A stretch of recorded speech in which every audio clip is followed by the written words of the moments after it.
may glorify your holy name, and by your mercy attain everlasting life. Through Jesus Christ our Lord. Amen. Amen. Let's pray for the sound government. O Lord, our governor, bless the president of our country, that she may be a light of peace among the people, and a blessing to the Lord, and a blessing to other nations of the earth. Lord, keep this nation under your care.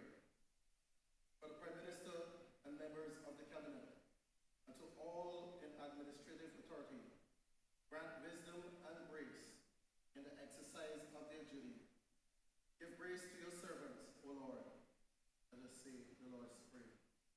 Our Father, who art in heaven, hallowed be thy name.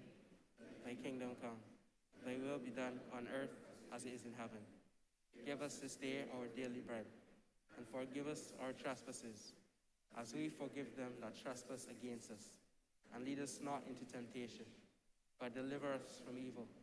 For thine is the kingdom, the power, and the glory, forever and ever. Amen.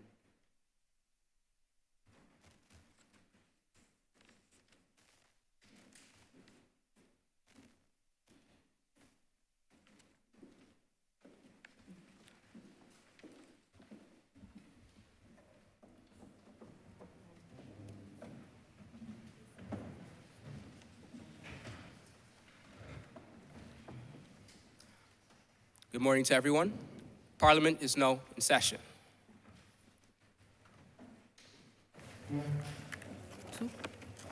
Announcements by His Honor the Speaker.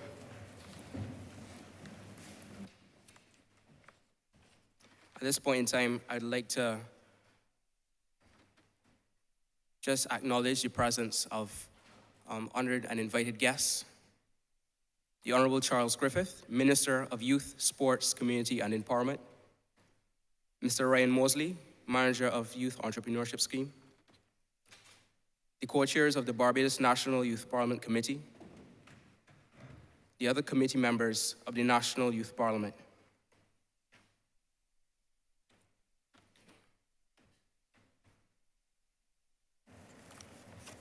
Messages from Her Excellency the President, petitions, papers, government notices, private members' notices, notices of questions, reports from select committees, first reading of the bills, statements by ministers, congratulatory and/or obituary speeches, personal explanations, motions for leave of absence, oral replies to questions, notices of motions for the adjournment of the House on matters of urgent public importance, orders of the day. Government business. Leader of Government Business.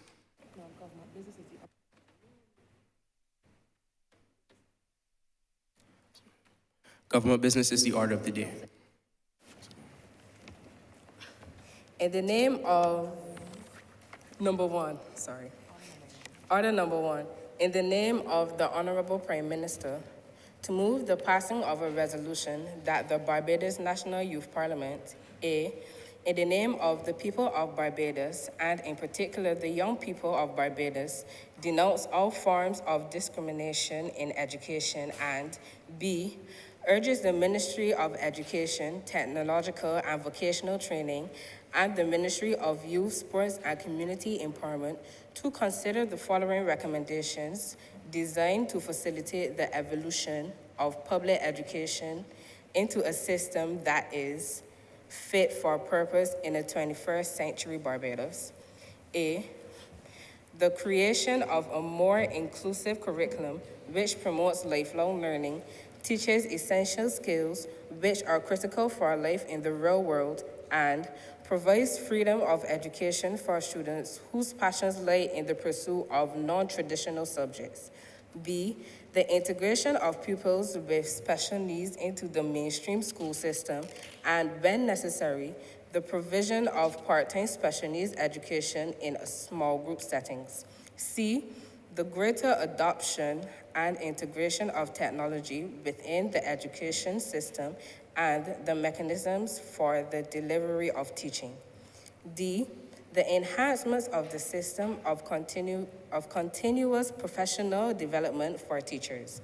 E, the reimagining of the Barbados Secondary Schools entrance examination to enable 40% of the final grade to derive from formative, continuous assessments and 60% to derive from on-the-day general papers. F, the relaxation of the traditional dress code policy for students in order to stimulate expressions, creativity, and independent thinking. And G, the equal treatment of students and all subjects.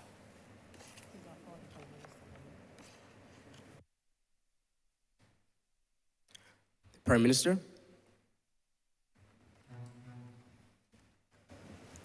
Mr. Speaker, I beg to move the following resolution on education reform.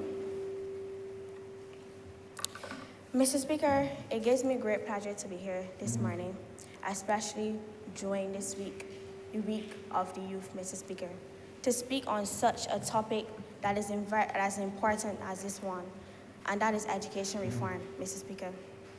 You see, education is not just about math and English. It is about how we treat people. It promotes critical thinking. It helps us to find employment. But overall, it helps us to be a well-rounded citizen, Mr. Speaker. And that is why the government is proposing this resolution on education reform, Mr. Speaker.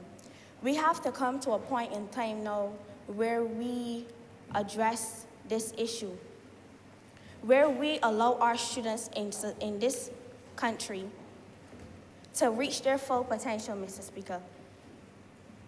And that is why the government thinks that it's important to diversify our current curriculum. We want to expand. Sorry about that. Can you guys hear me now? Okay, perfect. We want to expand what is being taught currently because we understand that times are changing. We understand that technology is advancing, and as a result, the way that we do things currently has to change, Mr. Speaker. We want that if a child has interest in robotics and coding and agriculture, that they would have the access to learn that at the grassroots level and be able to expand and build upon it as time goes on in their education, in this education system, Mr. Speaker.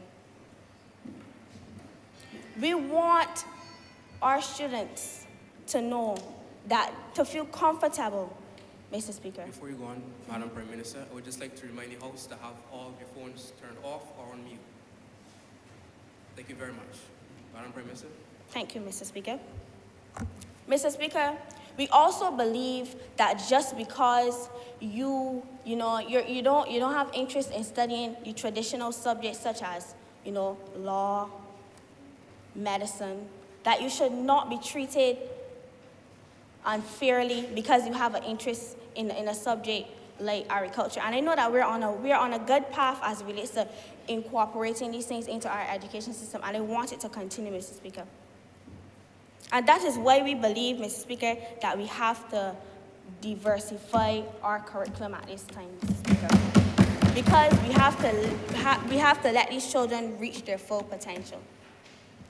And Mr. Speaker, we have a tool in our schools already that would allow us to do this, and that is our HFLE program, Mr. Speaker. I believe that this is something that I feel passionately about. I believe that program can be a transformational tool in the lives of the young people in this country, Mr. Speaker. It will not directly take away from the original curriculum that we have, but it would be that window for us to let these children be educated on certain topics, such as financial literacy. Mr. Speaker, it was in another place, And someone asked me, what's the difference between a mortgage and a loan? And I'm here to say that that cannot happen in this country anymore. We often say that the youth is the future, Mr. Speaker, and we have to start equipping them for the future and also for the jobs of the future. I began by saying that technology is advancing, Mr. Speaker, and we must equip our young people with the necessary knowledge needed to take up those jobs of the future, Mr. Speaker. Mr. Speaker,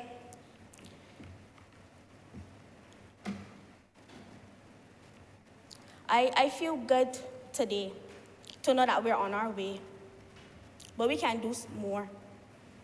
We can do more. I want to go back to this HFLE program and why I think that is important. Because, school is one of the highest institutions that we have. And whatever you can't learn at home, you should be able to learn at school. And that is why we think that, this HFLE program should be revamped in a way that, because just to talk about my personal experience with HFLE, it was more about sexual health and stuff like that.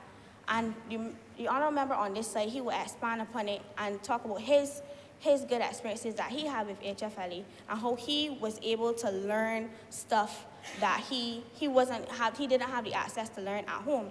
And we feel that if you do not have that access to learning life skills at home, you should be able to learn it at school, Mr. Speaker. Because like I said before, school is one of the most social institutions that we have, and we must utilize it, Mr. Speaker, and we must utilize it, Mr. Speaker. Moving on, I just want to talk to the youth of this country as it being Youth Week. I want to let them know that to take your education seriously, because there are persons that are out there that may not have that time or that energy or the resources available for them to gain their education. And it is a transformational tool. It is something that addresses systemic poverty. For me, education, it gives persons that chance.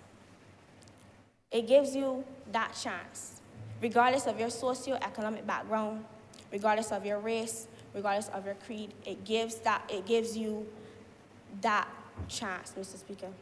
So I just want to urge all the youth that is in range of my voice to take your education seriously, especially at the tertiary level, because you will be the new doctors. You will be the new lawyers. You will be the new policy makers in this country. And when it comes down to making those critical decisions that will impact on the national development of this country, you must be equipped with the knowledge to do so. And the only way that you can do that is if you take your education seriously, Mr. Speaker. With that being said, Mr. Speaker, I'm looking forward to hearing the discussion today.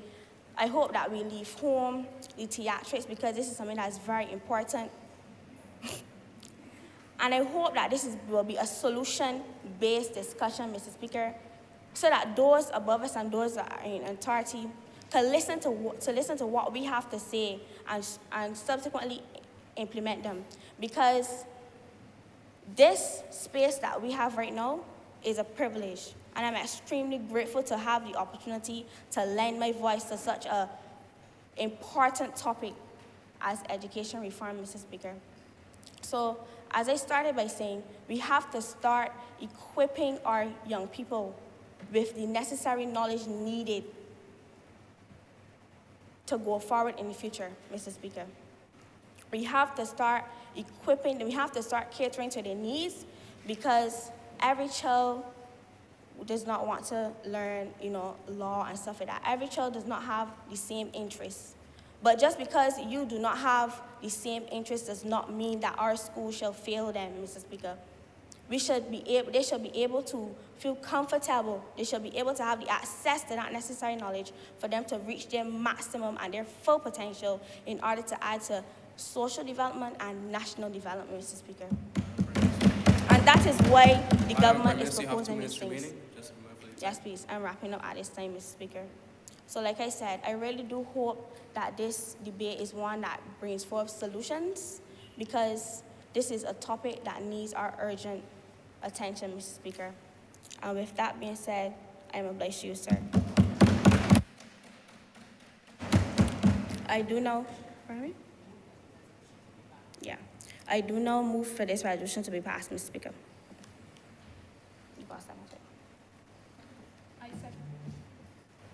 I second that.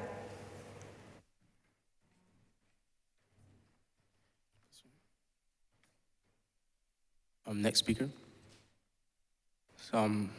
Terrell Giles, Leader of the Opposition.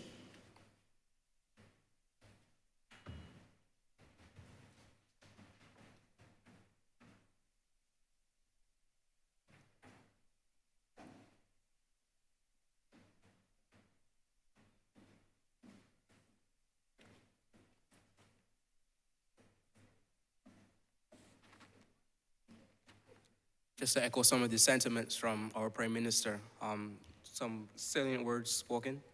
I understand that at this point in time, a lot of discussions are being made on the IMF and the debt that the island has now taken on. Just to encourage all of us here in Parliament and even those in audience. This is a time where we have to invest in ourselves, and in this investment, understand what will come forward.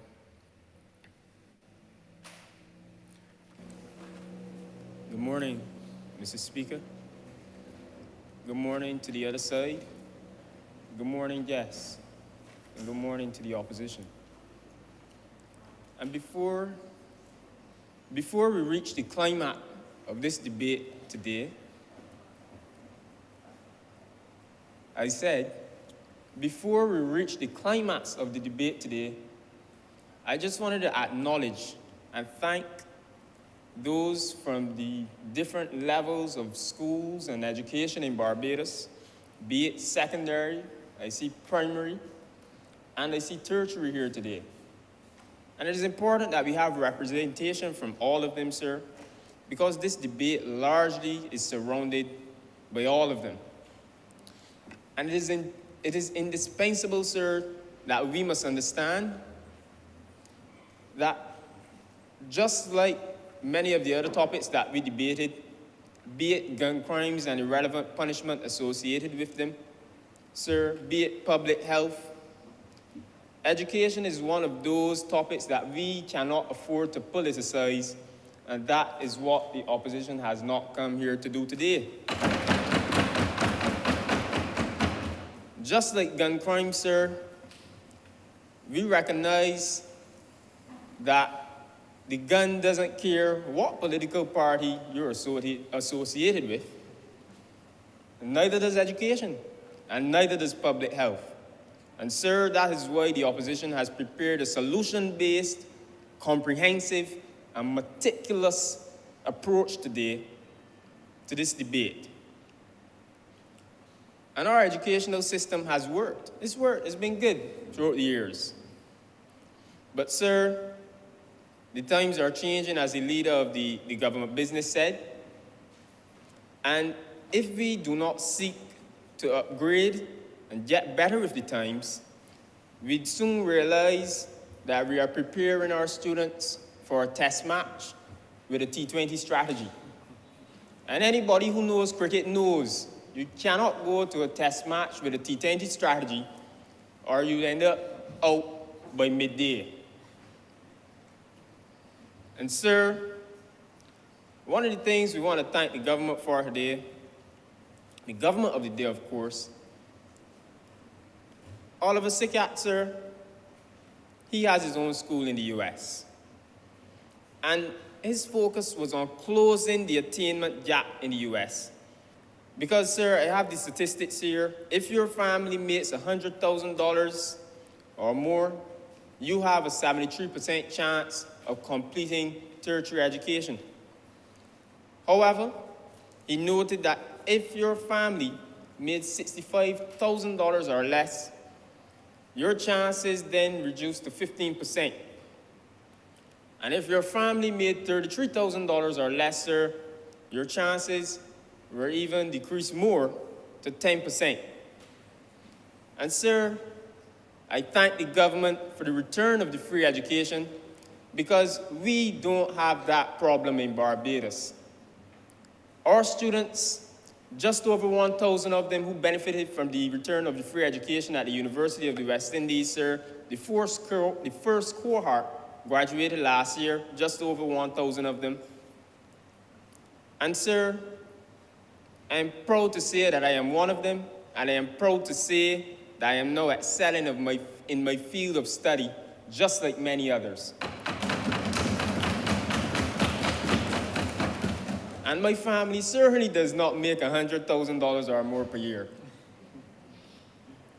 And sir, I want to extend my sympathy to my colleagues who were caught in the student revolving loan, especially the ones who had just gotten a loan the year before the education returned, because their bellies are hurting. How would you feel if you had just gotten a loan for a car, sir, yesterday, and then you hear today that the cars are going at 95% off? How would you feel? And there's nothing you can do about it.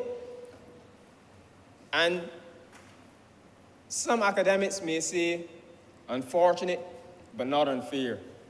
But sir, I want to say thank you again to the government of the day. And sir, I had a friend of mine, he said to me, some ladies of the night, some regional sisters, sir, here in Barbados, who were doing their job. And he said, some live to go there, and some go there to live. But one who goes there to live, sir, said she is going there to pay for her degree. And sir, we had another brother from St. Lucia who said they all compete, over 7,000 students compete for just one scholarship to the University of the West Indies, sir. Just one. And it is important that we realize the privilege that we have here in Barbados, and we take advantage of it, and we embrace it, sir. Sir, Oliver went on to say that in his school, he didn't want persons in authority to determine that a teacher should finish a curricula in 2 weeks, because he understood that teachers got personal with their students. They knew their students. And sir, we need to understand that teachers must be given a little more leeway with their students, because we can't tell them finish the syllabus in 4 weeks, when really and truly the students are 6-week students. Sir, I had the privilege of visiting my alma mater on Wednesday. I won't say which one. But what I will say, though, is that teacher was so intimate with her students, teaching the students about politics and governance and bureaucracy, using the examples of animals, sir, talking about how the dog and the pigs, sir, were the prime minister and the governor, and how bureaucracy and corruption took place. And sir, I wish that I had the opportunity to be taught with examples like that. And sir, I think that we need to have more town halls with our teachers, because those are the ones on the ground. Those are the ones that we need to consult. And those are the ones who can help us better our curricula. But it is important also to recognize and realize that we are here to reimagine education and the delivery of such. And this debate is not about curricular reform, but it is more broadly about educational reform, sir. And sir, as we speak about the integration of technology into our schools, we need to answer ourselves a very important question. A very ugly question, sometimes, that some may say in Barbados. Do we want to raise Luddites, or do we want to raise technophiles? And sir, I ask that question, sir, because as we have seen, as history presents itself, we've moved from an industrial society to an information society to a knowledge society and a knowledge economy of today. And sir, The industrial society was based on physical labor and physical power. The information society, sir, was based on how much information you can gather. Leader of Opposition, you have 2 minutes remaining. Thank you, sir. But this knowledge society, sir, is how you combine the two. The physical labor with the knowledge, sir, and the information and the implementation of ICTs and technology, sir. And sir, we must meticulously implement ICTs into our schools, not just because of COVID and relinquish them now that we've gone back to face-to-face, but sir, if we really want to create global and digital citizens who can compete worldwide, sir, we must continue to push this digital citizens agenda. And sir, I thank you for your 2 minutes, but I'm asking in advance for a few more seconds because it's now getting interesting. I have the privilege, sir, of moderating with my co-pilot, Mr. Howell here, one of our local calling programs, and I won't say which one. I'll say that off air. And some callers may ask, why are we pushing all this technology? Why should a mason or a carpenter get involved in technology? But sir, we need to recognize that e-commerce and e-business is on the rise. People don't... Sir, it's not that we are saying everyone must go to college, but we must recognize people don't even pay you with cash anymore. People don't even want to print a check. You must be able to maneuver the banking apps to check your balance. I heard a young man the other day saying he's going to the bank to check his balance. Unbelievable, sir. This is 2022. Sir, even the mason gets paid online. And we must be able to teach them from school, sir, how to maneuver this technology, that as they become global and digital citizens, they are not robbed. And sir, as I conclude, I commend our regional brothers and sisters who utilize the CPEA. But what I will say, though, is that just as we look at Singapore, and just as we look at Finland as how they finish the job and get the job finished with education, we must be able to look at different policies here and pick and choose what may fit in Barbados, because we cannot put a round peg in a square hole, and we must do some more consultation with the students. Because what if the students actually like the common entrance exam? I'm just saying.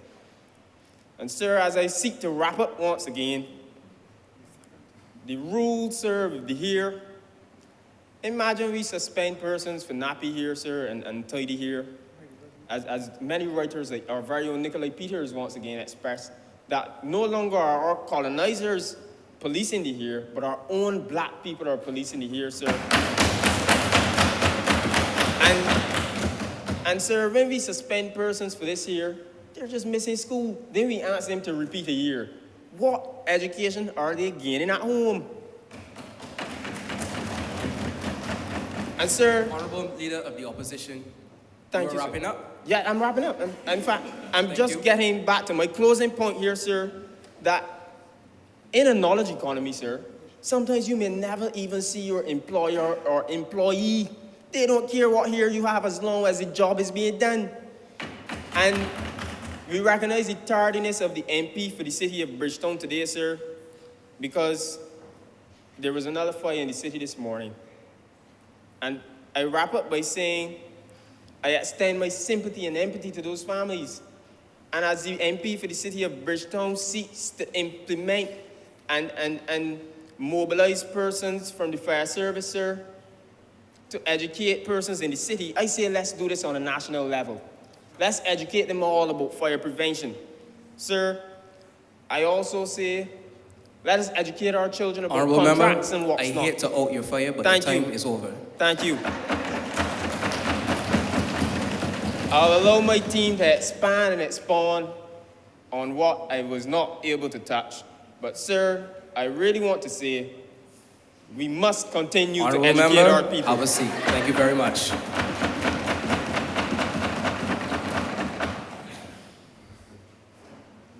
Giovanna Eiffel, Leader of Government Business. Mr. Speaker, honorable members, good morning. Our current education system is at its caterpillar stage. It is time that it enters that cocoon that is reconstruction so that it can evolve and metamorphosize into that butterfly that charts a path into the future. But how can we expect our people to go into the future when we fail to prepare them for today? We have to prepare our people for today if they are to go forward into the future, honorable members. And our current education system is failing to do that. Our people are of a new generation. How can we use old tactics on them? Our current education system, I would say, is not inclusive enough. We have students who are interested in certain things, yet it's neglected in our system, and then we have them slipping through the cracks. Honorable members, this must end. If we are to have a better and brighter Barbados, honorable members, we have to start today. We have to look at the process of how we educate our people today. We have to look towards change today, and that is why we stand here with this resolution. This resolution is a manifestation of all the cries that we have heard from our parents, teachers, and students alike, honorable members. We are here today to speak for them, to work with them.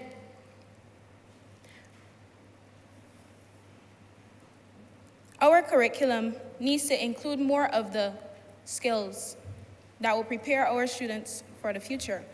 Jobs of the future are seeking important skills like communication, computer literacy, financial literacy skills. If you look at all the employment sites, you will see what I'm talking about. Our current curriculum is not teaching our students these things. As a matter of fact, I went to the supermarket for my mother, and I was looking at the bell peppers, and I saw it said $19.99 per kilogram. See, honorable members, it's amazing what a lack of knowledge on something could do to you. I looked at this price, and I called up my mother on the phone. I said, "Mommy, this is robbery. These people selling one bell pepper for $19.99. See, because I knew what a kilogram was on paper, but did I know what a kilogram felt like in real life? No, I did not, and I suffered for it. I had to ask a lady to help me, and the lady helped me measure on the scale, and she turned to me and she said, "Did they not teach you this in school?" And I said, "Well, no, they did not." See, honorable members, this is what I mean when I say that our curriculum is failing to teach the important life skills. And I stopped to think, how many other students went out into the world without realizing these things? How many of them had to pay for it? How many of them graduated with a fancy degree but did not know how to apply what they learned in the classrooms? Honorable members, this is what I stand here before you to speak for. I speak for change, and that is what I want to see in our classrooms. I want to see more of our young people leaving schools with qualifications, not our young males falling through cracks and few of them entering higher education. Honorable members, we are here today for change. And in order to have that change, we must start teaching our students these valuable life skills that the jobs of the future are requiring and that they will require to become adequate members of society. Our education system should not include just the knowledge to take our people into the future, but it should include the skills as well. Teach them how to apply what they have been taught in the classrooms, not to be robots who memorize and regurgitate. And our current education system is also failing the students in the sense that we want to promote individuality in our students, yet we send them home for their hairstyles. My hair, look at it today. It's not affecting my ability to perform.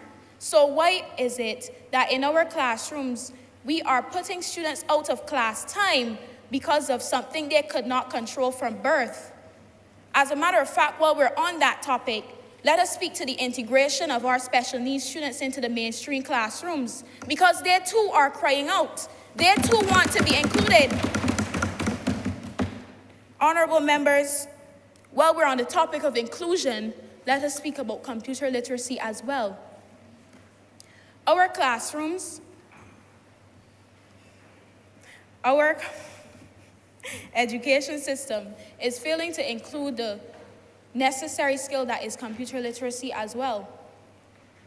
If we want our students to be adequate enough for the jobs of the future, honorable members, then we have to instruct them in technology to a greater level. We can't have them going into society not knowing how to basically work a computer, how to use it to better themselves and further themselves as individuals. This is why I say that our current curriculum is not inclusive enough. We want our students to leave with great knowledge. We want to see fewer young people slipping through cracks, honorable members. So it is time that we stop ignoring cries, and it is time that we start to listen, that we open our ears, open our eyes, and open our minds to make our good better and our better best. It is time that we all become advocates of change. I oblige.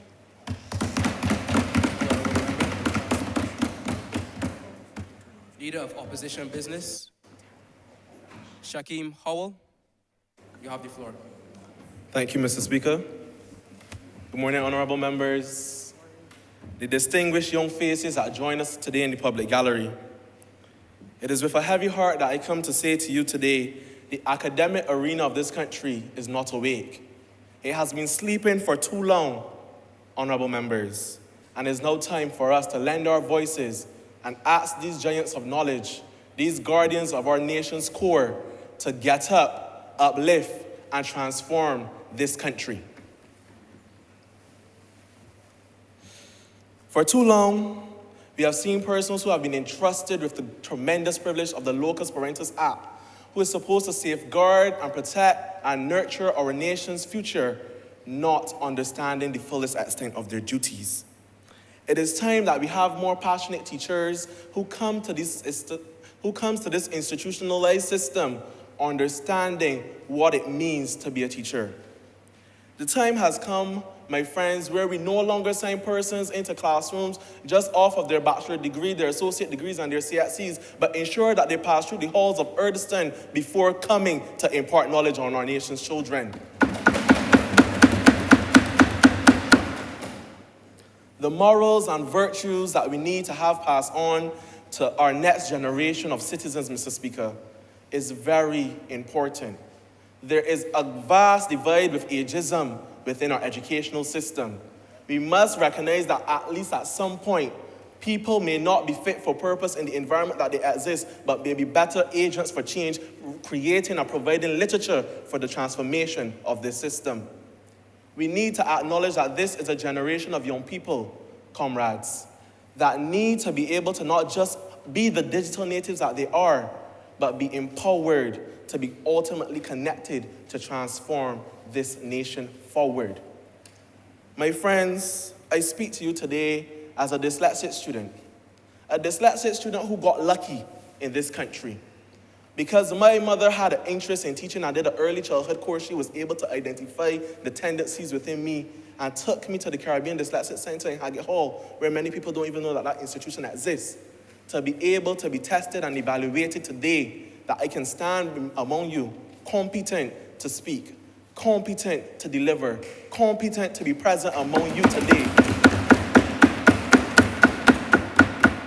But somewhere in Barbados, there is that child who may not be as fortunate as I, who may not have had that mother who had the exposure, who may not have had that community assistance to uplift them and allow them to be able to not fall through the cracks of this education system. We have students today who reach to the university level, and my friends, since I have reached that stage, there are persons who are lecturers and tutors with the highest and tertiary levels of this country who don't know what dyslexia is, who don't know what Asperger's is, who cannot cater to the needs of those who are marginalized in the education system. And ADHD is constantly dismissed in our young children as bad behavior, unruly, impolite, because our members of the system are not equipped are not knowledgeable to handle, diagnose, and accurately deliver the information onto the next generation of leaders. We need to have something about this done. That is my passionate plea here today. Comrades, we are trying to speak about equality. We're speaking about self-expression. We're speaking about the transformation of our uniforms. I don't know if you feel the heat recently, but the heat is not just existing within our streets in terms of the crime and violence. The heat is existing because we have not safeguarded and put measures in place post-COVID to ensure that our nation's future do not suffer. The mandatory age for school is up to the age of 16 in this country. But I say to you today that that age needs to be raised to 17 and 9 months, honorable members.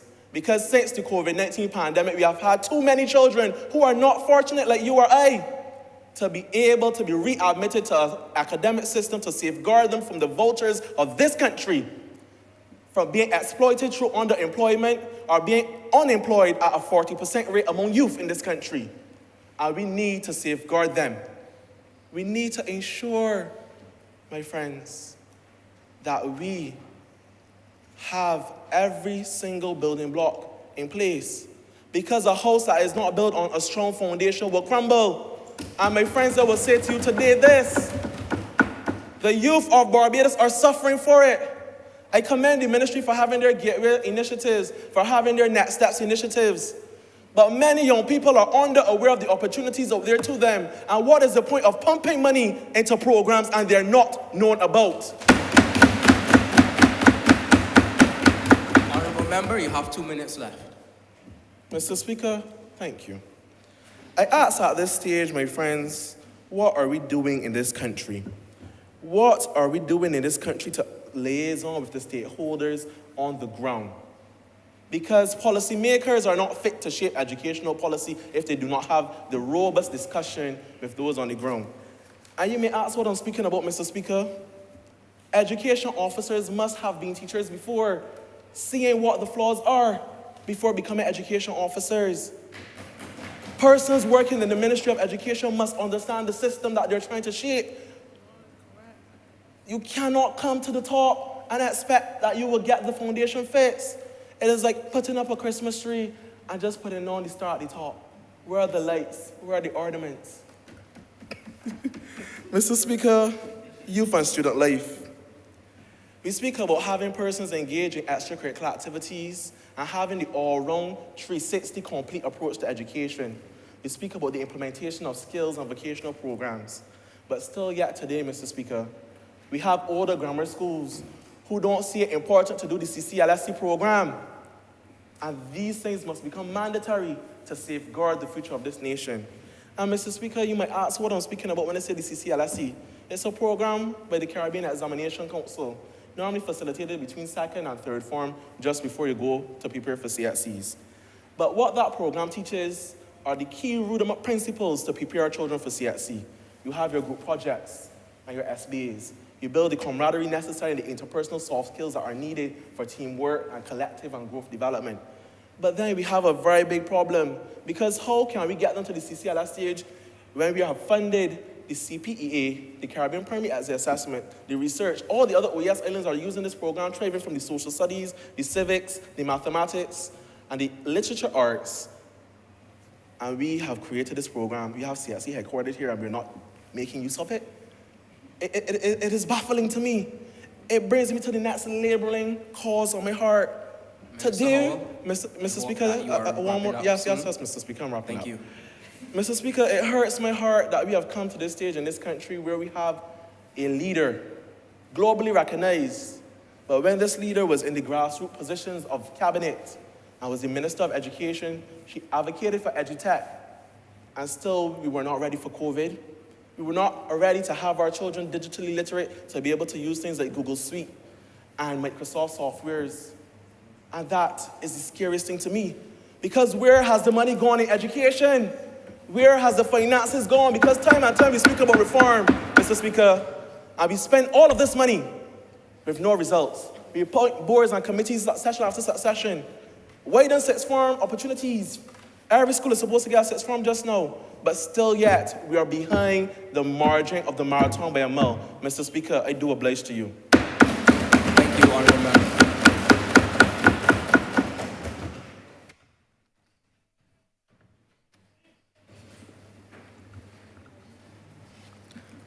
Shaquem Jordan. Thank you for recognizing me, Mr. Speaker.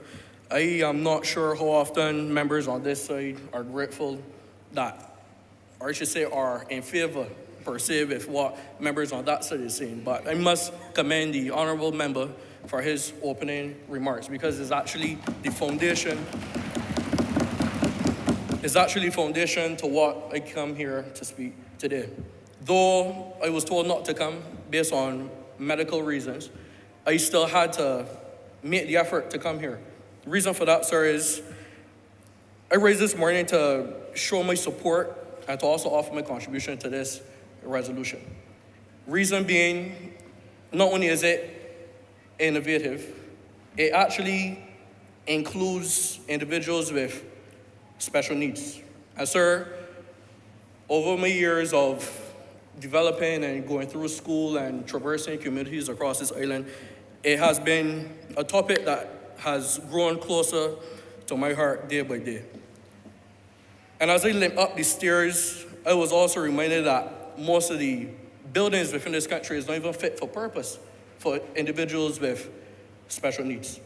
And if you take a look at the education, though progress was made for those individuals, for our brothers and sisters that are not of the same caliber as us in certain areas, whether it be physical, behavioral, or emotional, nevertheless, they were excluded.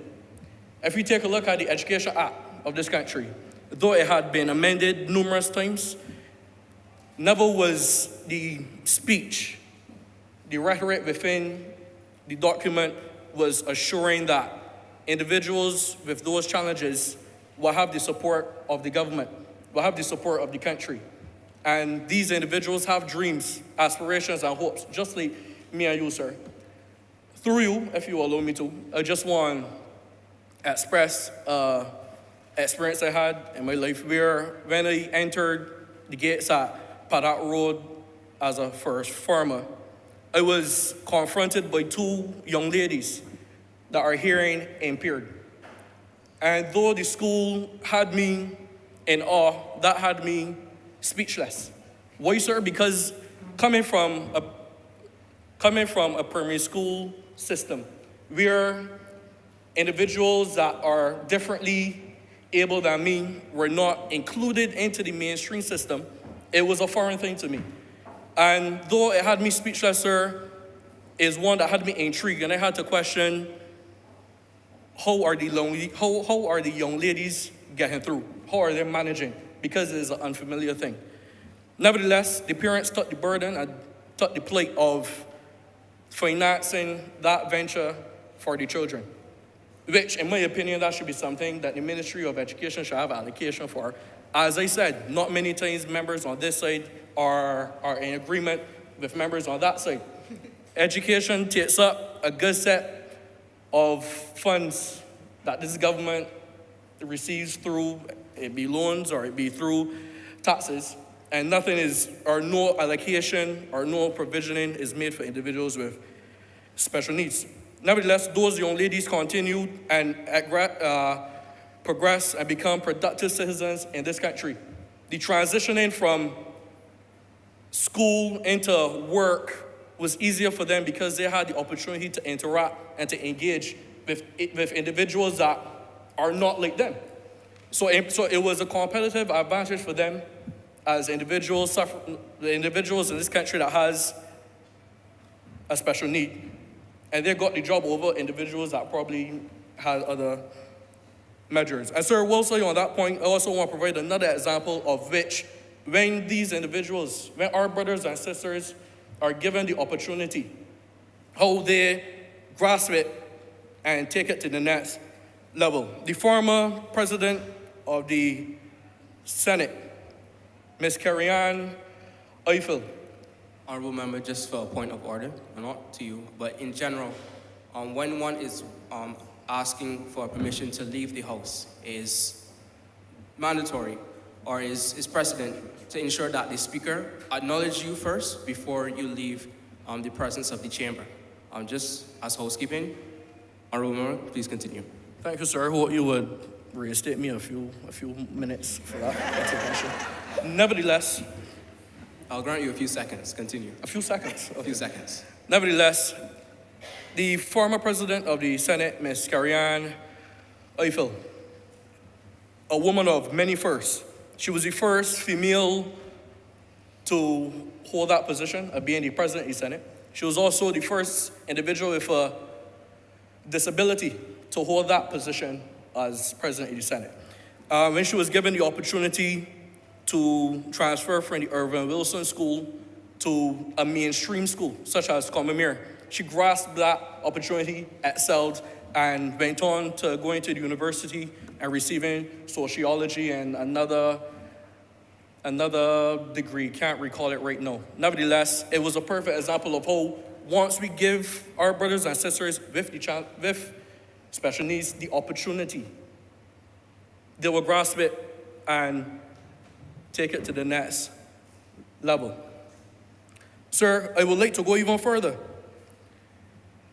If we take a look at the current climate, the social climate in this country, or I should say if you take a look at the social fabric of this country, it has been damped and molded and rotten day by day because a lot of our children are going through the system and not necessarily having not only confidence but appreciation for individuals.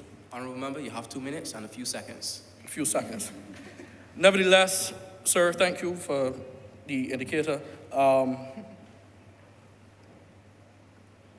I believe the reason I am here today and the individual of which I became to be is because I had the early interaction with individuals with special needs. Because it made me care not only for myself, but to care for others. And to care for others that are not the same as me. It allowed me to understand how to deal with individuals that have difference in views, difference in mobilities, and it allowed me to also be an advocate for that change. And sir, I must say that this resolution should be commended, the members of which some are a part of the government side here today and some not, should be acknowledged and truthfully should be upheld for the great work of which we had produced here today, trying to ignite that change in the country. And with those of you that are within the chamber that have the authority of change, because we can only ignite that flame, but those individuals can actually amplify that flame. And I hope they hear the robust conversations we have here today, and they take it back to their offices, and rather it just be talk, we could see a lot of action coming, not only for us, the youth of this country, but for people with special needs. And sir, with those few words, I'm going to bless you. Thank you, Honourable Minister.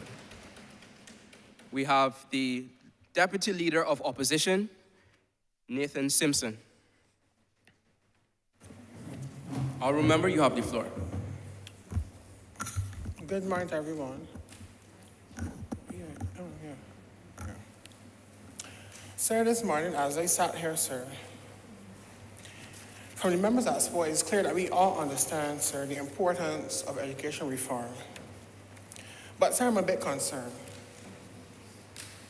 I'm a bit concerned, sir, that we don't understand how our current education system, sir, has affected our children. So I'm concerned that, sir, we have children, sir, who have left secondary school, sir, and still can't read or write, sir. So I am concerned, sir, and, sir, there's a quote here that I would like to, by James Baldwin, sir. It says, not everything that is faced can be changed, but nothing can be changed until it is faced, end quote. Sir, it's time we face it, sir. Sir, our education system, sir, has been flawed for way too long, sir. So why is it, sir, that our children are leaving school and can't count, sir? I don't know how to properly spend money, sir. Sir, my friend, sir, the leader of government business, sir, she spoke about integrating special needs students into our schools, sir. But sir, I have an issue with that because if we're going to do that, sir, are we going to train our teachers, sir, in order to get this done? Because we can't put these students in the classroom, sir, in these schools where our teachers are not equipped to handle them, sir. And the resolution, sir, does not speak about that. How can you want to integrate these students in, but the resolution does not speak about training and equipping our teachers, sir? Sir, this is not right, sir. And sir, let us move on to another point, sir, which speaks about the integration of technology, sir. Sir, as you know, when we are in secondary school, sir, from first form to about third form, sir, there's something we do call information technology, sir. And that is where we learn the basic general stuff. And at some schools it ends, let's say, first form. In some schools. Honourable member, on what point do you raise? I rise on a point of order. This honourable member is misleading the House. We said in our resolution that, I'll read the exact point for you. It says, the enhancement of the system of continuous professional development for teachers. Therefore, we plan to continue teaching our teachers so that we can safely integrate these special needs students into the classroom. So I ask that the honourable member please retract that statement. Honourable member, do you retract that statement? Sir, I stand by the statement, sir. Sir, I can read very well, sir, and did not say it, sir. I'm speaking about directly, sir, training these teachers for special needs students, sir. She got up, sir, and the member, sir, spoke about. Honourable member, on what point do you raise? I rise on a point of order again. This honourable member continues to mislead the House. Does the continuous development of teachers, is that not holistic enough? It doesn't end. It does not just need to include for special needs, but teachers need to be trained in other aspects as well. So I ask again, I plead with this honourable member to please retract his statement.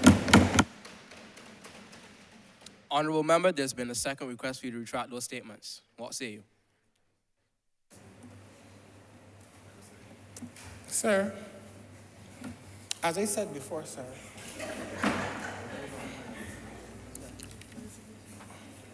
the statement, sir, stands.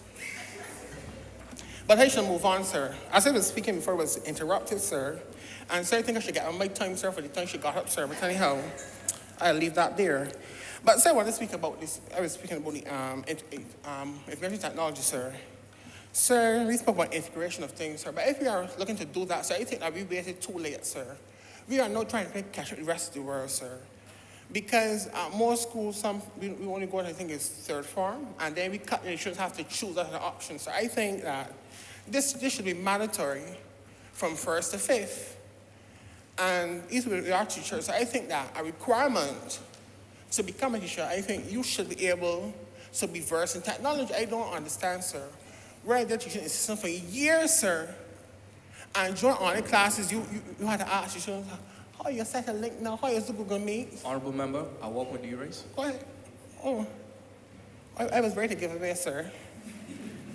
Sometimes I was saying, sir, teachers were asking students how to create Google Meets and how to do this. Sir, this is unacceptable, sir. Sir, for way too long, sir, we have been failing our teachers and our students, sir. And, sir, it hurts me, sir, that before bringing this resolution, sir, we did not, the government, sir, did not seek to consult with members of opposition, nor with the other stakeholders of education. Our teachers, sir, I am not seeing a lot here, sir, that speaks about our teachers. Sir, teachers have an input and are vital to our education system, sir. Sir, our education system, sir, continues to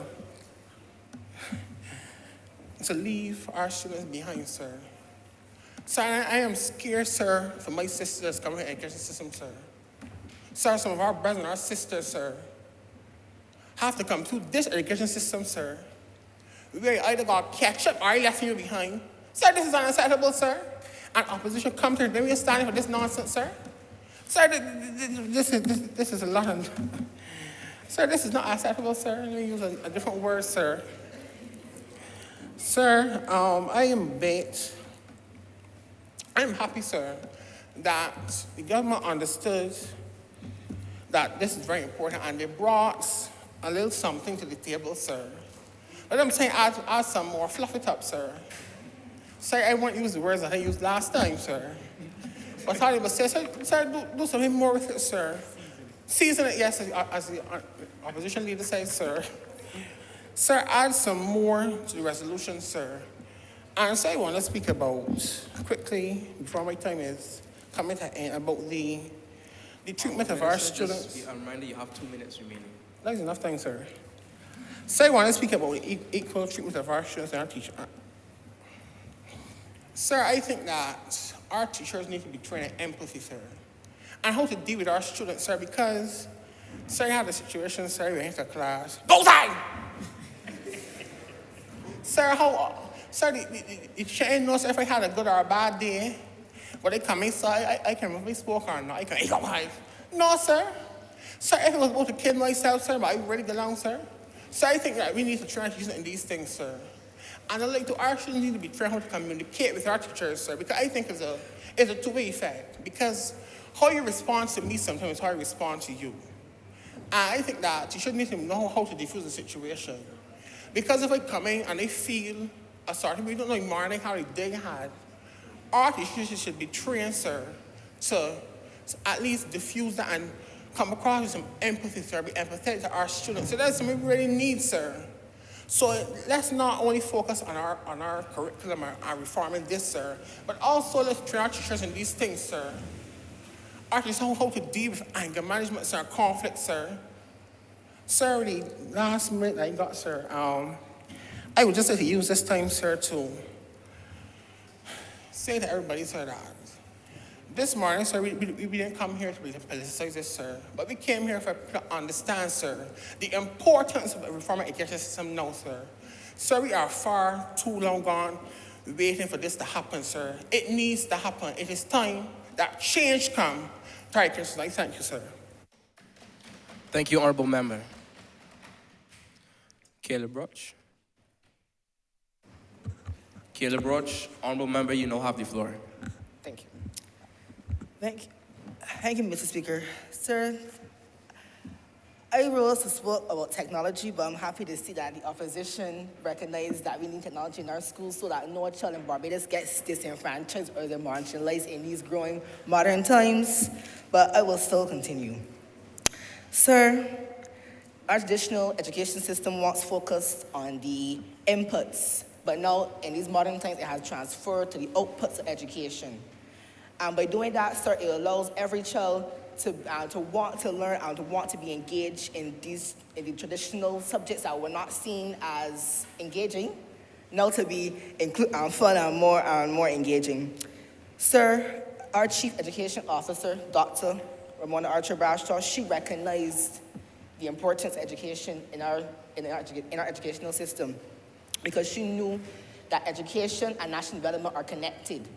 And I think Honourable Member spoken earlier that if we do not educate our children today, how would they contribute to the national development of Barbados?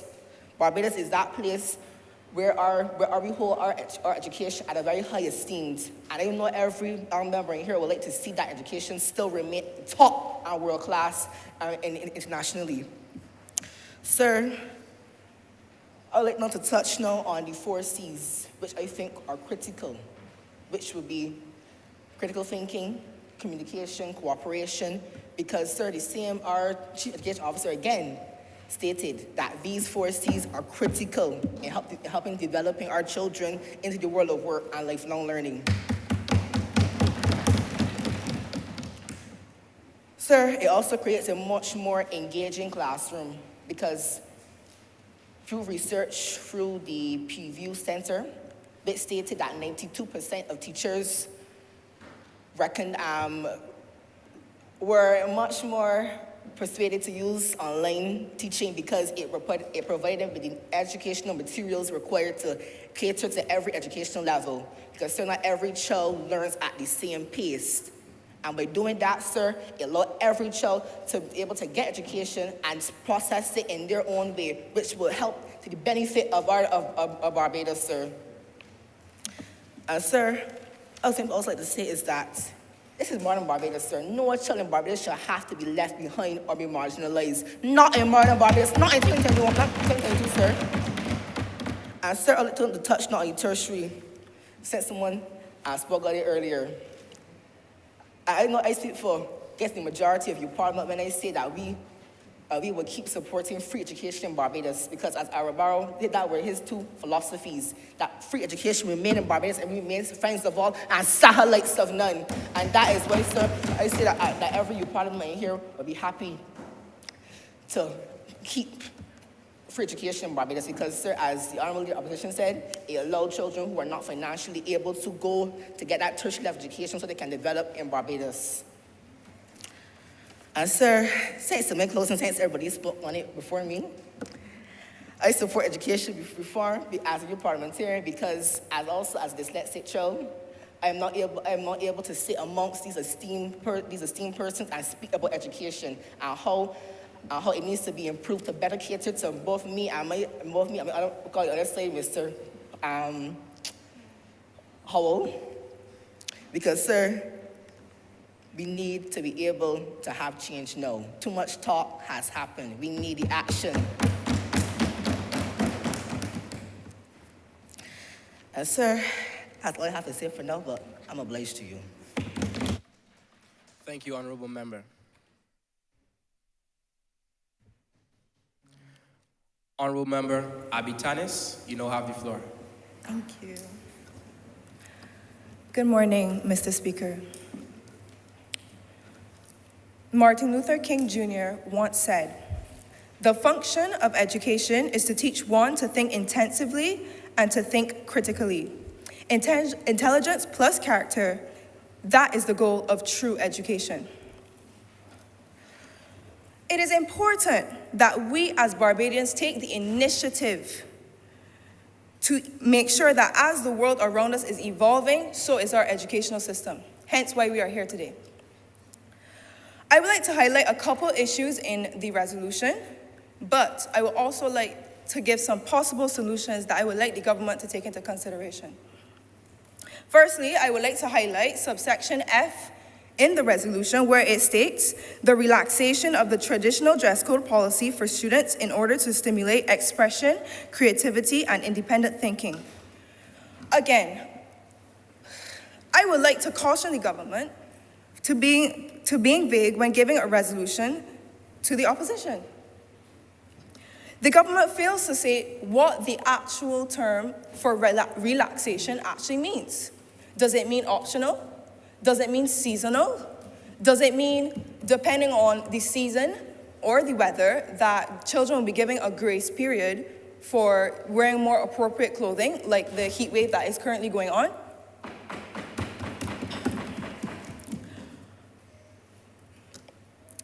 The government did not even specify what level of institution this rule will be implemented on. Is it primary?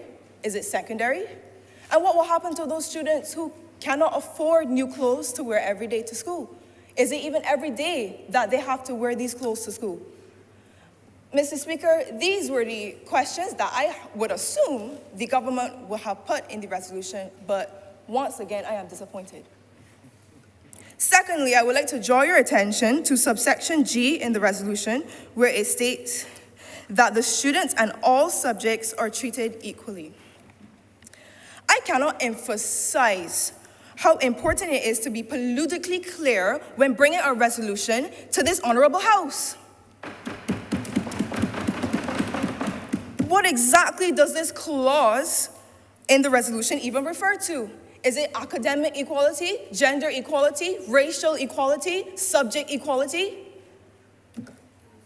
We cannot come to this Parliament with this lack of specificity and expect to have a meaningful impact on the extremely critical matter of educational reform.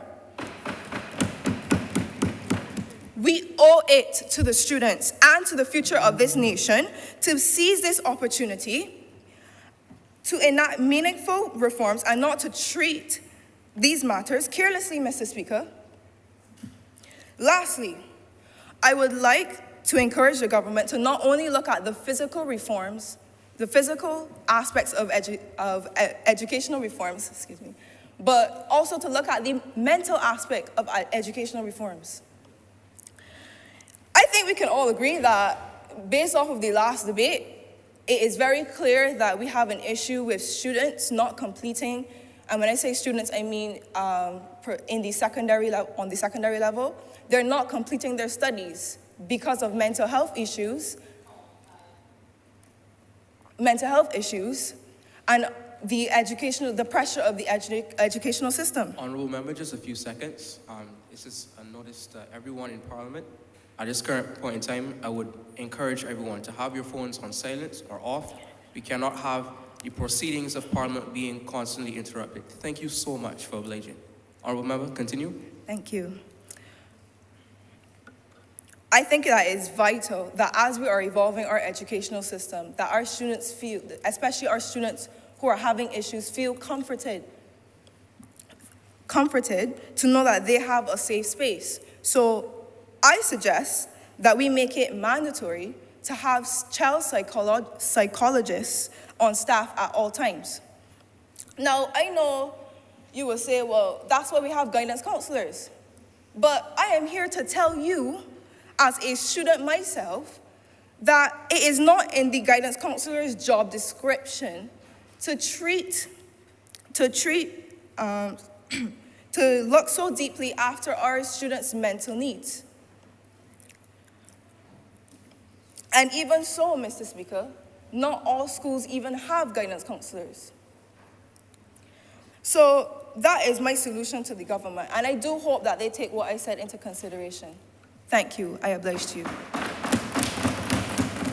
Thank you, Honourable Member.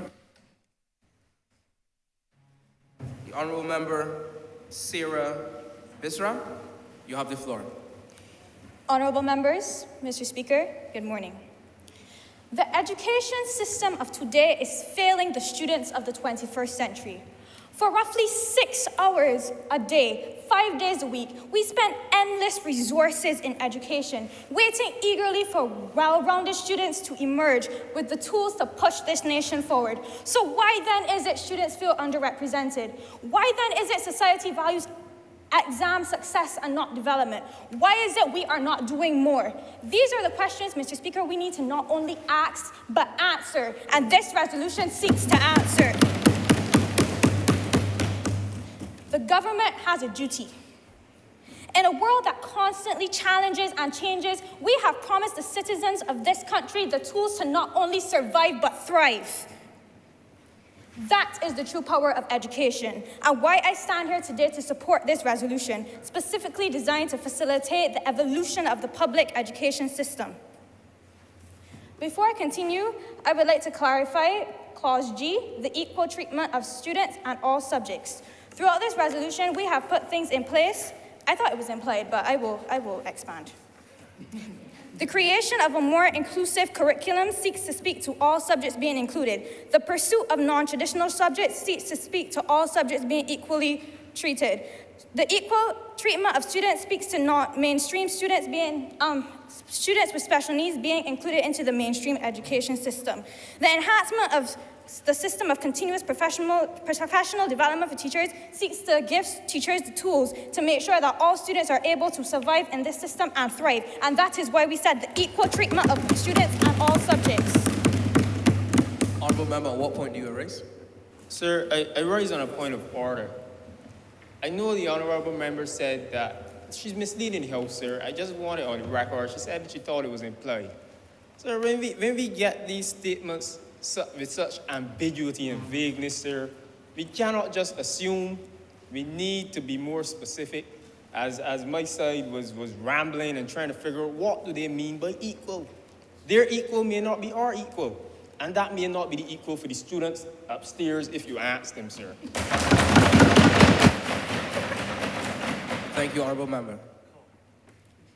I can appreciate that, and I hope that now that I have expanded, it is clear. Moving. The Barbadian population has high level of access to modern media. This was confirmed by Generation Unlimited, The Wellbeing of Young People in Barbados, published in January 2020, which found that over 60% of households had a computer. Moreover, usage of computers and the internet was high for 15 to 24-year-olds at around 80%. Worthy of note, these statistics were recorded before the COVID-19 pandemic, which resulted in thousands of devices being distributed as a result of a collaboration between the government and the private sector. Now, I am not saying no technological gap exists in Barbados. There are still students that are without devices, and there is still students that need devices. However, I'm acknowledging that we are closer than ever before to bridging the gap. And so it's key we do not remain stagnant. We need to continue research to ensure we fully understand the gaps, whether it be accessibility gaps, readiness gaps, what is keeping technology from being integrated. We do not want to stop at digital literacy. That is great, but it's time we use technology to act as a leverage in helping students better get through with their curriculum. That is what we need technology for. While I find it so valuable that I am able to create a Word document and a Google form for multiple choice tests, that multiple choice test is no different from my multiple choice test that was on paper. I want technology to be in schools where I, as a visual learner, can get the tools to excel. That is what it means by integration, true integration of technology. I think it is clear that most members in here do agree with the integration of technology points, so it is at this point that I would like to segue into the enhancement of training programs for teachers. Teachers are important stakeholders within the education system. If properly trained and enthusiastic, they have the tools to empower students to care about the subject material. But for that, they themselves need to be empowered to take creative risk in the classroom and try out new teaching strategies. Moreover, as I previously mentioned, teachers need to not only be digitally literate, but be able to leverage technology as a tool and as a teaching resource. According to Generation Unlimited, The Wellbeing of Young People in Barbados, as of July 2021, the proportion of trained teachers was 75% at the primary education level and 52% at the secondary education level. This is lower than the OECS member states and the Eastern Caribbean area averages for the secondary education level, 60 and 61 respectively.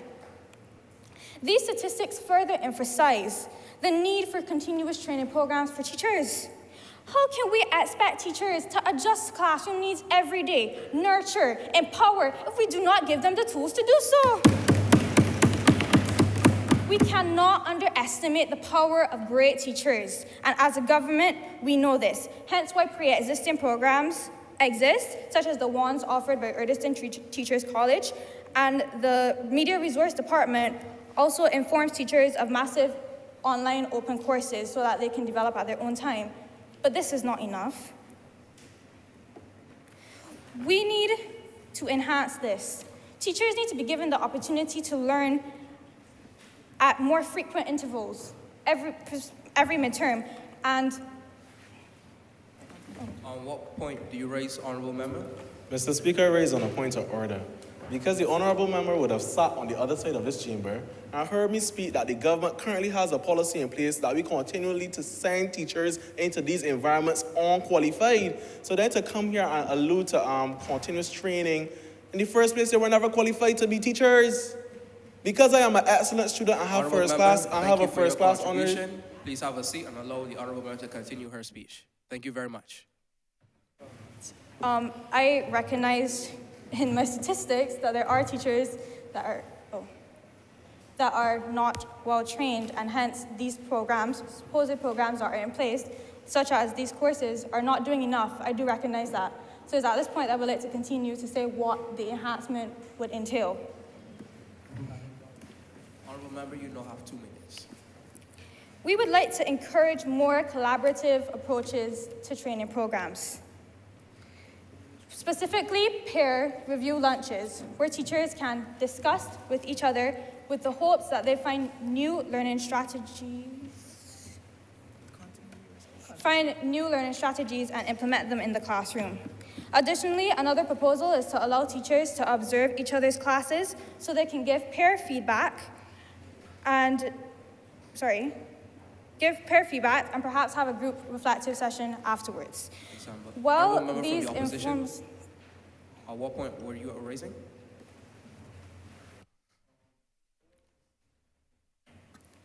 I stand on the point of order. The honourable member is misleading the host. She said that teachers needed to be provided with the opportunity for continuous development, but I'm here to say today that that opportunity was already there. The ministry offers a variety of workshops per year. The problem is, what does she mean by opportunity? On average, 16% of government spending and 6% of the gross domestic product of Barbados. Honourable member, you have not yet spoken. You cannot address the current speaker, the current member who is currently speaking. Can you have a seat? I gave reference to the programs that already are in place. I talked about what the Media Resource Department is doing. And then another honourable member got up and said that the teachers aren't even properly trained, so now I'm quite confused. But let me clarify. There is a good proportion of teachers that are untrained, and hence the need for training programs. There are things in place, such as the programs that I said Erdiston Teachers College offers, and the Media Resource Department. But this resolution is seeking to enhance those. I know I'm giving suggestions so that they may be enhanced. I hope that is clear.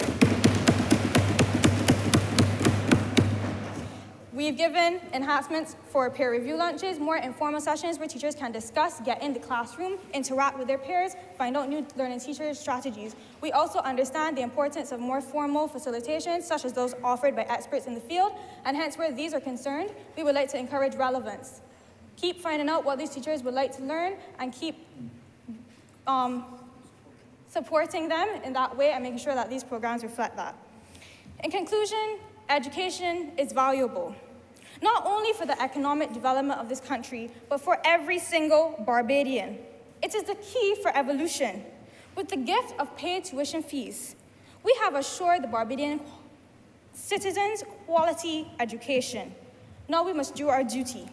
Adapting to the current needs of society in regards to integrating technology and making sure that our teachers are properly trained and the training programs that are supposed to be for continuous development are continuously enhanced are just two parts of the major conversation that we are all here to talk about today, to ensuring that no child is left behind. Thank you, sir, and God bless you.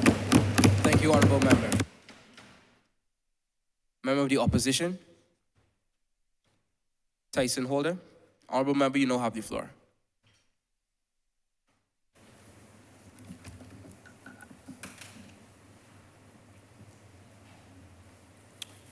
Mr. Speaker, honourable members of the House, education reform isn't anything that's new to Barbadians.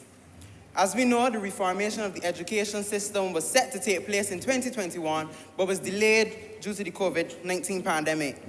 The current system has been in place long enough for us to take note of the shortcomings and make the necessary adjustments.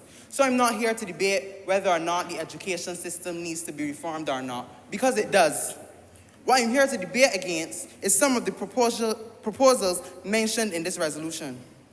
The other side states as its first proposal to have the creation of a more inclusive curriculum which promotes lifelong learning, teaches essential skills which are critical for life in the real world, and provides freedom of education for students whose passions lie in pursuit of non-traditional subjects. This gives me the impression that these programs don't exist. If the government had looked on the TVET website, they would see that the Technical and Vocational Education and Training Council of Barbados already has a program called the Lifelong Learning Program, which involves, and I quote, the delivery of workshops, seminars, conferences, and advanced certifications in specialized professional areas. It is aimed at helping individuals to improve or update their knowledge and or skills, acquire new skills for a career move, retrain or continue their personal and professional development. And this is on the TVET website. This program has been implemented in some secondary schools, offering CVQs, and have tertiary institutions which are dedicated to training persons in these essential and vocational skills. Honourable member, what point do you raise? I would like to raise on a point of order. This honourable member seems to be reading. I was quoting the TVET website. You may carry on with my speech. Honourable member from the opposition, although quotations are allowed, please do not refer too copiously from your notes. Carry on. It was just a quote. home economics, clothing and textiles, and hairdressing are just some of the subjects which are offered at these secondary schools. Furthermore, I'm about to quote again, during the virtual 73rd annual Erdiston Teachers Training College Orientation, the Honourable Member of St. Michael Southeast states that speaks the upcoming educational reforms, which include replacing the Barbados Secondary School entrance examination, and also states that the process of transforming schools into specialist institutions has already begun. These lifelong learning programs already exist. What we must do, Mr. Speaker, sir, is to retrain our society to see the value of sports and vocational training for the development of our nation, and to treat every subject and career with the same respect as the next. The education system must accommodate to the child who is not interested only in academia, but in sport and vocational training, and incorporate it from as early as first form. Piaget's theory of cognitive behavior states that the formal operational period begins at about age 11. During this stage, people develop the ability to think about abstract concepts and logically test hypotheses. Therefore, we must not wait until the child has lost interest in the education system and no longer wishes to take their education beyond the CSET level to then want to accommodate them. Honourable member from the government side, on what point do you raise? I rise again on a point of order. It appears this honourable member's entire speech is a quote. He has been slavishly following his notes this entire time. Following his notes.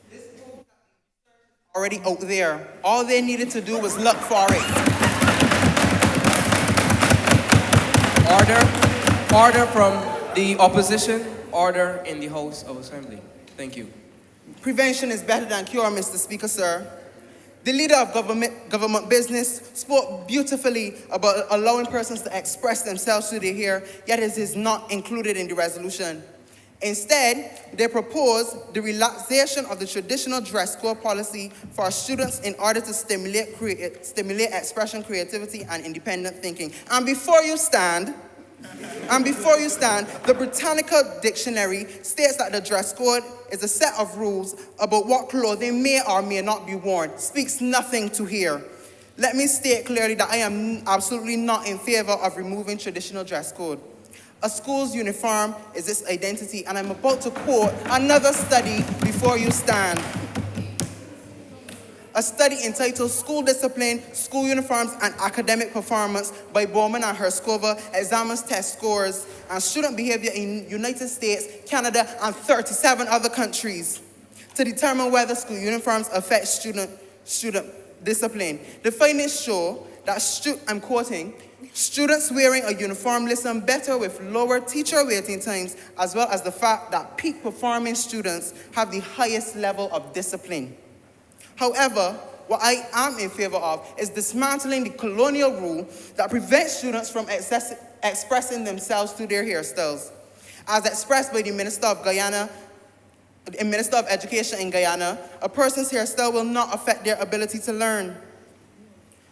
These are the school rules that affect a person's freedom of expression, not a school uniform. A school uniform enhances school pride, unity, and community spirit, while the rule on hair suppresses and oppresses religious groups that their main expression is through their hair.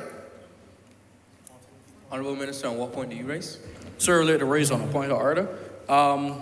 The members misleading the House, and hopefully one of the members from the opposition can at least guide the individual that dress code does entail the hair also. It is part of the dress code. My definition of dress code says otherwise. I will continue. My fellow youth parliamentarian, Nikolai Peters, in his article entitled Societal African Hair Discrimination, states that hair is a trivial... Remember, you have 2 minutes remaining. No problem. States that hair is so trivial in the grand scheme of things when our African kings and queens are hard at work trying to make a better life for themselves and their family. But in my last 2 minutes, I wish to give credit where credit is due. By their proposal, which seeks to integrate special needs students into the mainstream school system. A speech was delivered by Janelle Odell of the National Disabilities Unit on Sunday 25th at the National Youth Service, and she states that the youth is our future, but that future can only be bright if every single one of us is included. So this is an excellent initiative. But do not let that cloud the fact that this resolution still leaves out marginalized members of our society and lacks innovation as it seeks to implement programs that already exist. Much obliged, Mr. Speaker. Thank you, Honourable Member from the Opposition. Honourable Member from Government. Tremaine Trotman, you now have the floor. Thank you for recognizing me, Mr. Speaker. And before I begin my speech, let me just clarify something for the opposition, that when we speak about dress codes and we speak about things, remember that we are in Barbados. And as it relates to Barbados, the dress code does include here, Mr. Speaker. So let me begin. I would like to assure the public that reform is nothing to be afraid of. It is natural. Just as we in our everyday lives change as we age, our education system must too change as it ages. When we move from a donkey cart to a motor vehicle, and now we are looking to move to electric vehicle, our education system must do the same by including non-traditional subjects and teaching essential life skills in our schools, giving our students the ability to participate in everyday life, as our Prime Minister would have said on Wednesday at St. Andrews Speaks, that financial literacy must be taught in our schools so that our children and our people can better interact in our economy. Honourable Member, at what point do you raise? Sir, I raise on a point of order, sir. The Honourable Member seems to be misleading the House. I hope that the House doesn't think that this is any newfound information that he just provided us with, because I would have started by speaking about the move from the Industrial Revolution and the Industrial Society to the Information Society to the Knowledge Society. So Honourable speaking Member, about what point do you moving from donkey carts to horses and cars, sir, there's no newfound information. It's all in the societies. Honourable Member, please have a seat. Honourable Member from the Government, please continue. Thank you. I think the opposition leader is just trying to throw me off because I was saying I was referring to the public, assuring members of the public, not the Honourable House. As I continue, Mr. Speaker, it is important that we teach things such as financial literacy.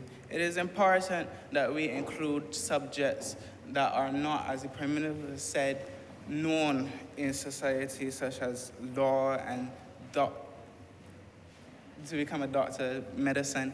We need to teach subjects that children are interested in. We need to allow students to do these subjects that they are passionate in, because when we look at our society, there is a growing stigma that some subjects are not as important as others. When you tell a child that, oh, why would you study art? What are you going to do with that? Why are we telling our students that, Mr. Speaker? When we look up in this honourable chamber, what do we see? Look at this beautiful artwork inside of here, and we would tell students that art is not important in this country in 2022. Mr. Speaker, these things need to be expressed, and they need to be expressed throughout primary education, because it is time enough that we expand the common interest examination to test students on more than just English and maths. How is it that after 7 years, we teach children social sciences, we teach children music, art, history, and yet when they get in class 4, we drop these subjects and focus mainly on maths and English? It is time that we stop this, Mr. Speaker. Moving forward, we must also look at how we want our schools to prepare our children for the future. The primary school is an agent of socialization. It teaches children the attitudes, values, and actions that are appropriate for this society. So when the government says that we are relaxing the traditional dress codes, Mr. Speaker, and allowing for students to wear their hair how they want to in schools, Mr. Speaker, that is allowing the children to know that these are the values that we stand for in this country.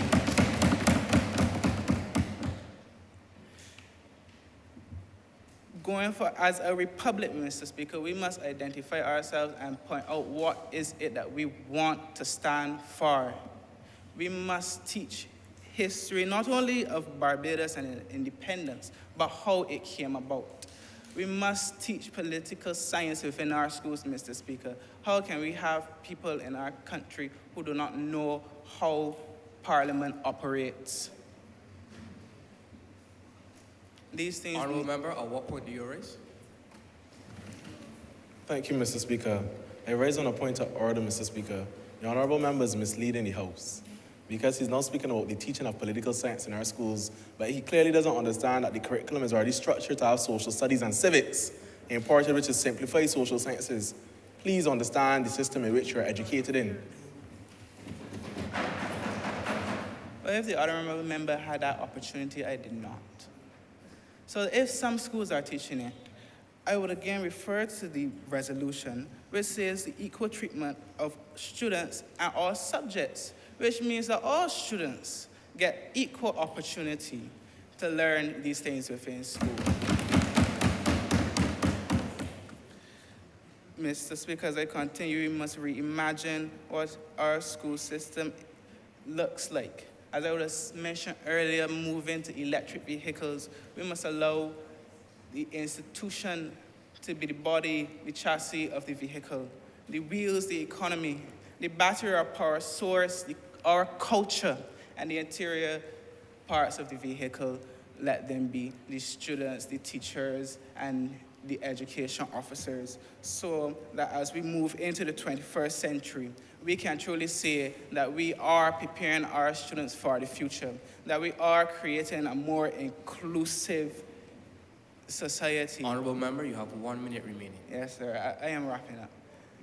That we are creating a more inclusive society, and that every single student in this country has the opportunity, regardless of their background, to reach high levels. And with that, Mr. Speaker, I am obliged. Thank you, honourable member. Honourable member from the opposition, Kaylin Aline, you now have the floor.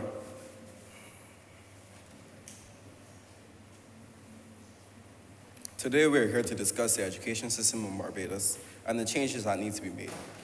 We say time and time again that the children are the future of this country, but yet the path to get to this future is dim.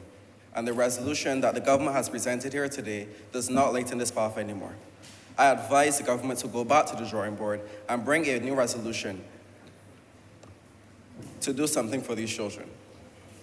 Now, something stood out to me in this resolution, where it states,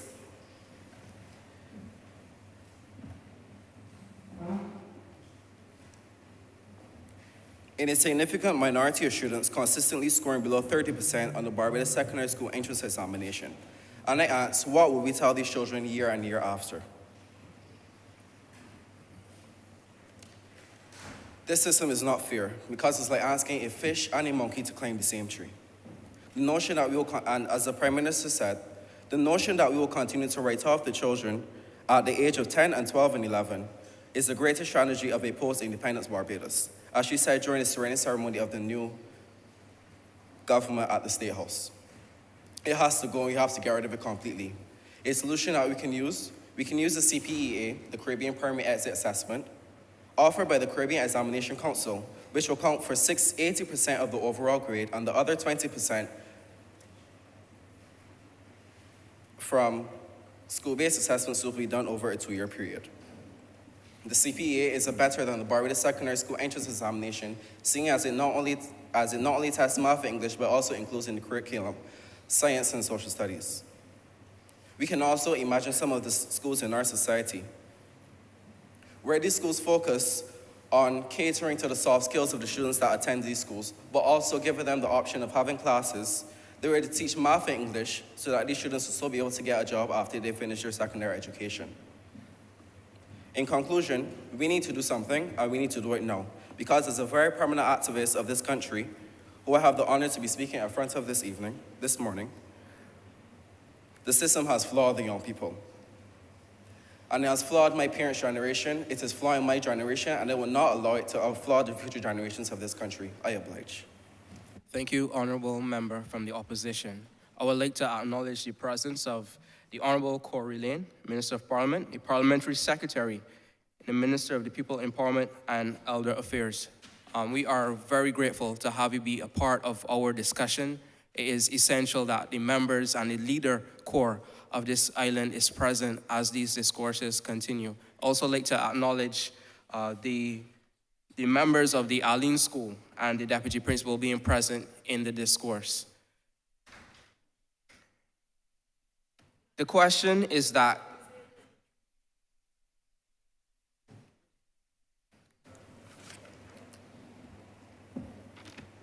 Mr. Speaker, I beg to move that this sitting be suspended for 15 minutes. Sir, beg to... Sorry? Second that, a little too best. Beg to second that, sir. Just a minor correction, major correction. It's the Alexandra School present, not the Arlene. My sincerest apologies. The question is that the Parliament be suspended for 15 minutes. All those in favor say aye.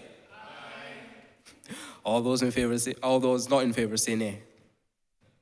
I believe the ayes have it. Parliament is now in break for 15 minutes.